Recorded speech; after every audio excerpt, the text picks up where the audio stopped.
My name is Greg Brannon. I'm running for the United States Senate.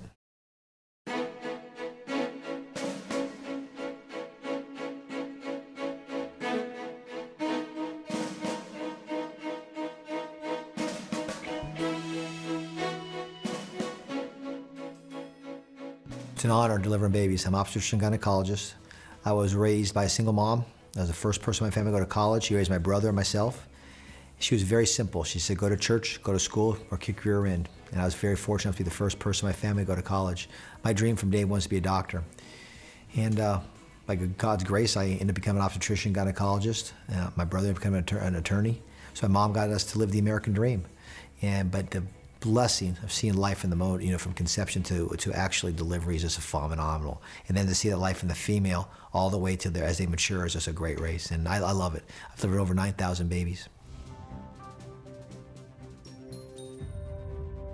My wife and I, we married 26 years this Thursday. We have 7 children, 6 girls and a boy. My daughters range from 4, 6, 8, 16, 18, and 23. My boy's 21. I love family. Our life revolves around the dinner table. That's very important to us. My wife and I have done that from day one. We'll have lunch together and dinner together. The reason why I'm doing this, because I love my family so much that if this generation, I don't pass on the work ethic and fighting for liberty, I'm passing on a less free America. My mom's passion for this country, my mom's passion for what this country is all about. For many, the idea of that many cultures form the American culture, and that under the rule of law, we're all equal. And that's interesting. My mom, a single mother, raised by my grandfather, or just my favorite. My grandfather was a Democrat. My mother ended up becoming a Republican. She loved her man, Ronald Reagan. She loved that kind of passion. She saw the instills of the can-do attitude. She was actually a secretary during the Apollo race to space, and that passion of the American dream sort of vision during the 60s, and me being a little kid there. So the big thing I told you before was, her rules were simple. She understood. She was, Greg, I don't care what you are, doesn't matter what job you do, just give all you got and be an honest man.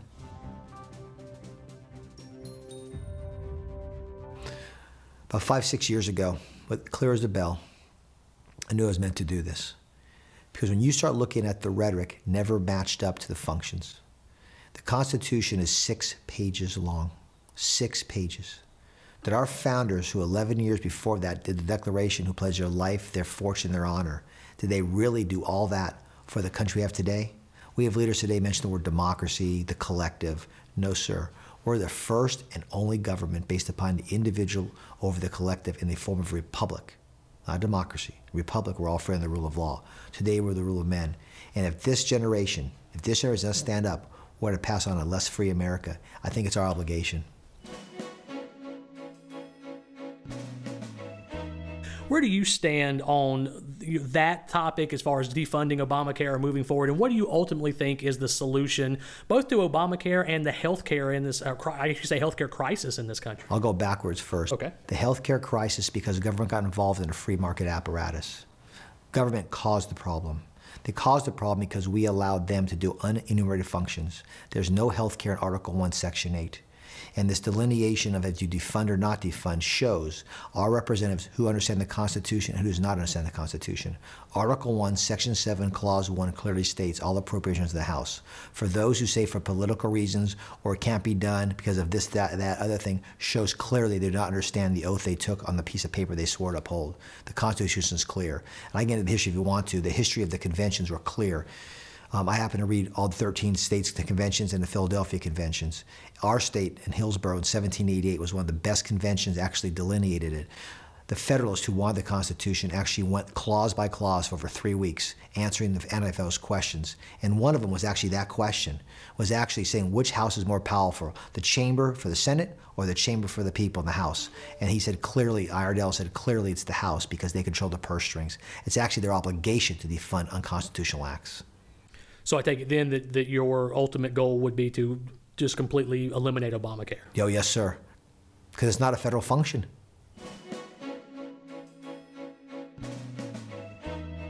The Constitution is a contract between 13 sovereign states, now 50, that tells the federal government what 18 functions they can do, broken into defense and free trade. That's all. The Bill of Rights is not a list of rights the government was kind enough to give us. It's a list of God-given natural rights in which they can never infringe upon. The first natural right is self-defense. Congress should have no opinion on this. They cannot make law to regulate anything. The role of the Second Amendment is twofold: self-defense and to protect the states from the government.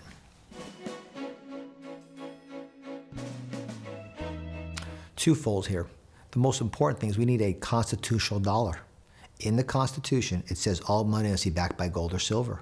We've left that. We have fiat currency. By not knowing our history, it allowed this dollar to become fiat currency, which is worthless.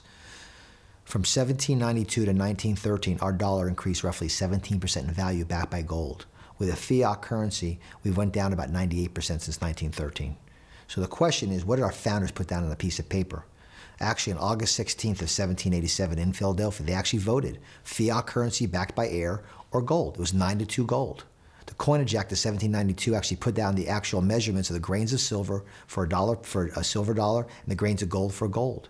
So and it's actually punishable by death if you try to clip it. We've left this hard currency because we've left our gold standard, our constitutional standard. So how do you fix this uncontrolled debt? You get back to a dollar that's worth a dollar, and history has proven that. Then you get rid of departments that are not constitutional. If they're not there, they must go away. Where do you stand on the Farm Bill? What do you think is the best way forward with that bill? And do you support cutting either of those benefits, either to farmers or to the SNAP program? We'll go back to history. When Madison was discussing in Philadelphia an example between a federal function and a state function, the first example he used was agriculture. He said agriculture will never be a federal function. It's a local issue. So here we go again. We're taking our plunder that's taken from us as individuals, formed into the government, and the government is now keeping itself in power by giving these goodies away. The answer is the Department of Agriculture should go away at the federal level. And now 80% of the Farm Bill was food stamps. That enslaves people. What you want to do is, it's crazy, but it's true, teach people to fish instead of giving them fish. When you're at the behest of somebody else, you're actually in a slavery to them. So we have to understand we don't need to have the government come in. That kind of charity does not make people freer.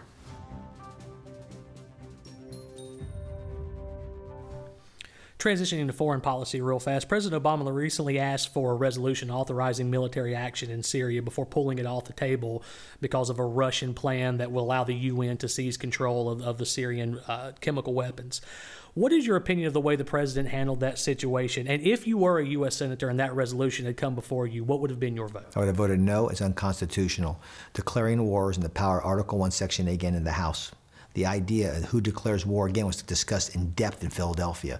And it was always going to be a defensive war, an Augustine type of war, where we will be attacked or imminent threat. The president becomes commander-in-chief. This is Hamilton's paper, 69, when Congress, the people, declare war. Then he acts, according to Hamilton, again, as the chief general or head admiral.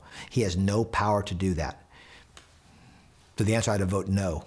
Okay, and I assume that if we change Syria to Iran or any other country, the answer would be the same. It's all American interest. The foreign policy that Greg Brannon will do when I'm ambassador from our state is simple.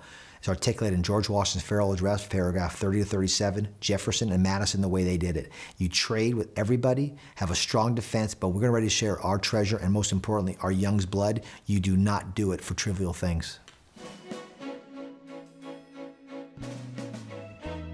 Yeah, I actually wrote a paper on this about 3 years ago. Well, I did some radio interviews about 18 months ago.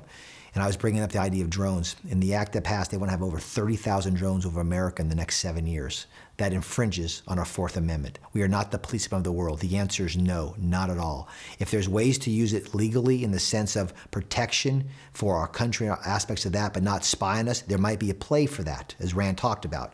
But to have just this idea of drones flying over 30,000 drones, some armed, some not, and then collecting that data, unacceptable. And then using it as a police for around the world, there's no such thing as collateral damage. Everything out there is a human being made in God's image. Two questions our founders had to ask. Same question we have to ask today. Who is sovereign and what is the legitimate role of government? And both those are answered in the greatest piece of philosophy of government ever, our Declaration, the second paragraph. It says, the first question is who's sovereign? It's actually you and me because we're made in the Creator's image. So we are endowed with certain inalienable rights, among those life, from the moment of conception to natural passing, liberty, and pursuit of happiness. A legitimate role of government is only legitimate if it protects those inalienable rights. The very next sentence says that. To secure those rights, the government instituted amongst men, deriving their just powers from consent of the governed. And why is that crucial? Because the sovereign, you, acting on your sovereignty and your liberty, is giving the local government a little bit, allow you to live your rights. The moment it infringes on your individual rights, the moment it does, it becomes illegitimate. And then Jefferson articulated 28 functions that he called tyranny. So the answer is, I disagree with the premise in the sense of what the philosophy of government is. That's our answer. That's why we're a republic, not a democracy, and the only one ever based upon the individual over the collective, with the rule of law keeping us all equal under that.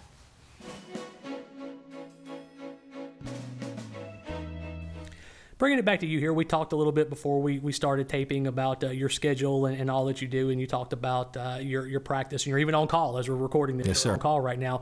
One of the criticisms that I've heard from talking to people around the area about you is that they feel like you're not taking this serious because you haven't shut down your practice, and that's something that I'm actually, I've heard from a number of different people. What's your response to that? Do you feel like you need to shut down your practice to be able to do this? Man no work, a man no eat. I'm not a rich man. I'm rich where it counts with my 7 children. I'd be irresponsible to shut down. A man who's not take care of his family is worse than anybody, according to Scripture. My job is to put bread on the table for my family. Also, I got a skill set that's phenomenal. I love doing this, and that's why I'm running for Senate, because I love delivering the 9,000 babies I deliver. I love the trust people have with me, keeping my word and taking care of their lives from delivery till as they get older. I'm taking this seriously. I do everything 100%. I will show you from this interview I prepared. This primary would be very clear on the only candidate prepared constitutionally, that understands the contract backwards and forwards, could tell you how to take the issues of today and think through the prism of why our founders fought that way, and then apply it with my oath. If you were looking for a surgeon, you're looking for a pilot, you're looking for that knows a skill set. We're looking for trustees, unbiased umpires that will honor the contract. Most people are running for office wanted to enrich themselves. I showed you an example. I'm a full-time worker. I don't work, I cannot eat. I'm going to be a servant citizen, give of my expertise. I studied extremely hard on the Constitution, extremely hard on what it means, and applied it the way it has to be applied. That document is different than any other document. It is living in the sense of, because it's fixed. A contract allows the rule of law to allow us to live our lives. The moment infringement upon that is now illegitimate.